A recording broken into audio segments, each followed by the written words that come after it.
به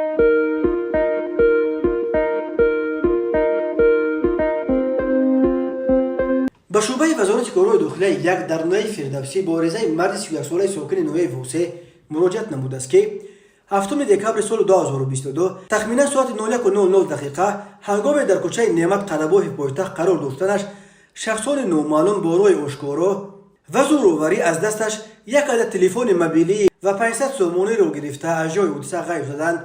در نتیجه گذرانیدن چاره‌بینی‌های اپراتیوی جستجویی از جانب کارمندان میلیسیا دو مرد 20 و 26 ساله ساکنان شهر دوشنبه همچون گمانبر در صادر نمودن جنایت غارتگری دستگیر کرده شدند. از روی این حادثه تفتیشات ادامه دارد.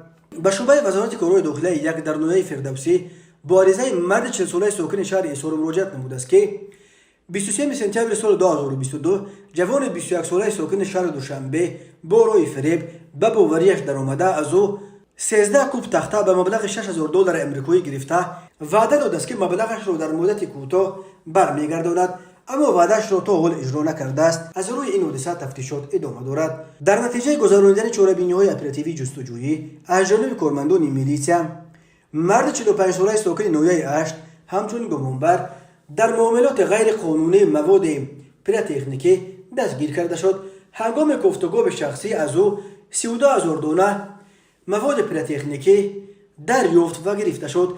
نسبت گمانبر شونده پرونده جنایتی با ماده 199 علاوه 1 کدکس جنایتی جمهوری تاجیکستان آغاز کرده شده تفتیشات ادامه دارد. همچنین ضمن گذرانیدن چاره‌بینی‌های اپراتیوی جستجویی از جانب کارمندان میلیسیا جوان 18 ساله ساکن شهر دوشنبه همچون گمانبر در معاملات غیر قانونی مواد پیراتکنیکی دستگیر کرده شد. هنگام گفتگو از دست نامبرده به مقدار 11520 دانه مواد پیراتکنیکی دریافت و گرفته شد. از روی این حادثه تفتیشات ادامه دارد.